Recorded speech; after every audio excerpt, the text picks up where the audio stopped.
కోసం వచ్చారంటే కేవలం ఒక ఏదో పదవి వస్తుంది ఆయన వల్ల మనం లబ్ధి పొందుతామనేది కాదు.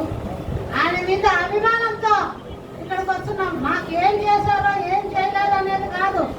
ప్రజల కోసం ఆయన ఎన్ని టైం అర్ధరాత్రులు వచ్చినా కూడా ఎవరు సమస్యలు ఏమున్నా తీర్చే వ్యక్తి ఎవరంటే ఈ అనంతపురంలో ప్రభాకర్ చౌదరి మాత్రమే.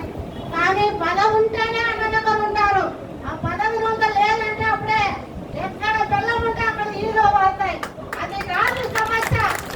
ఎప్పటికే కానీ నీతి నిజానికి పనిచేసిన వ్యక్తే కార్యకర్త.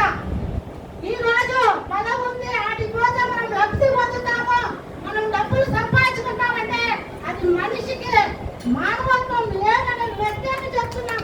మరి ఇదే నా విషయంలోనే ఇదే వైఎస్ఆర్ పార్టీ వాళ్ళు ఎన్నో అరాచకాలు చేశారు. మరి నేను అయ్యో నాకే మా అన్న ఉండుకోకుండా అరాచకం చేశారే, మరి నాకు గుర్తింపు లేదని నేను ఇంట్లో ఉండిపోలేదు. ఈ రోజు కాకపోయినా ఏ రోజుకైనా అన్న నాకు తోడుగా ఉంటాడు, నాకు సహాయం చేశాడని ఒక ధైర్యంతో నేను ఈ పార్టీలో ఇంకా కొనసాగుతున్నాను. కొనసాగుతా కూడా ఊపిరి ఉన్నంత వరకు ఎప్పటికైనా పచ్చ రక్తమే ఉంటుంది, కానీ బ్లూ రక్తమో లేదా గ్రీన్ రక్తమో అంటే ప్రవర్తించదు. ఎందుకంటే పార్టీ మీద మాకు అంత అభిమానం. ఈ రోజు కనీసం ఆయన సొమ్ము ఒక పూట